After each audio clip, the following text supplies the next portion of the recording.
তুমি তো জানোই রানী ছাড়া আমার জীবনে আর কেউ নেই। ঠিক আছে ঠিক আছে, অত বড় মুখ করে কিছু বলতে হবে না। কার মদতে এরকম একটা কুৎসিত কাজ করলেন আপনি?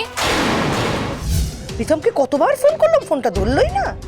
আচ্ছা টেনশন করো না, আমি বাড়ি গিয়ে কথা বলছি। আর শেষদারা যখন সাথে আছে তখন টেনশন করার তো কিছু নেই।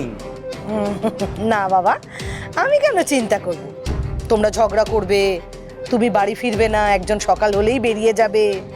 আমি তো মা, আমি সব সহ্য করে মুখ বুজে বসে থাকবো। উফ মা, এসব বলো না। শেষদা যখন সাথে আছে তখন অকারণ চিন্তা করার তো কোনো দরকার নেই, আমি বললাম তো। আচ্ছা আমি পরে একটা ফোন করে নেবো। আচ্ছা, অনিশা ঠিক আছে? না মা, অনিশা ঠিক নেই, মানসিকভাবে ভীষণ ভেঙে পড়েছে। এত বড় বিজনেস কি করে সামলাবে বলো তো? তাই তো আমাকে পুরো দায়িত্বটা নিতে হয়েছে। আমার হাতেই পড়েছে এখন বিহেলদি নার্সিং হোমের সব দায়িত্ব। আসলে অনিশা এমনভাবে রিকোয়েস্ট করলো যে আমি ফেলতে পারলাম না। হ্যাঁ, তবে সবটাই করেছি বন্ধুত্বের জায়গা থেকে। তুমি তো জানোই রানী ছাড়া আমার জীবনে আর কেউ নেই। ঠিক আছে ঠিক আছে, অত বড় মুখ করে কিছু বলতে হবে না। বয়সেই বড় হয়েছে, বাস্তব জ্ঞান বলে তো কিছু হয়নি। ছোট বয়সে বিয়ে করে নিলি, মেয়েটার কথায় বাবা হয়ে গেলি, এগুলো সব ভুল সিদ্ধান্ত ছিল জয়। এগুলো মেনে নাও এবার। আহ মা প্লিজ। আচ্ছা এখন ফোনটা রাখো, ব্যস্ত আছি, পরে ফোন করছি।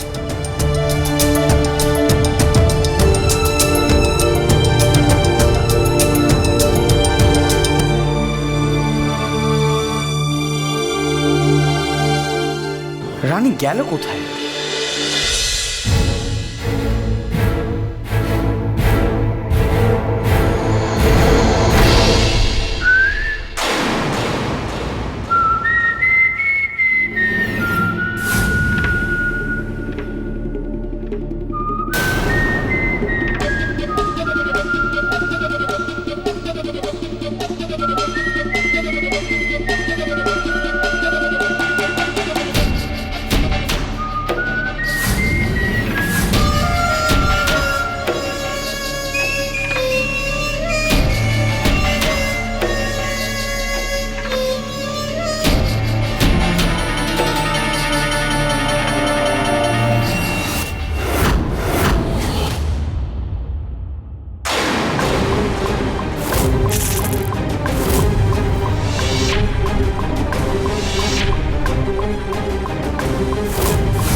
আমার সাথে একটা ফালতু ইয়ার্কি করার মানেটা কি?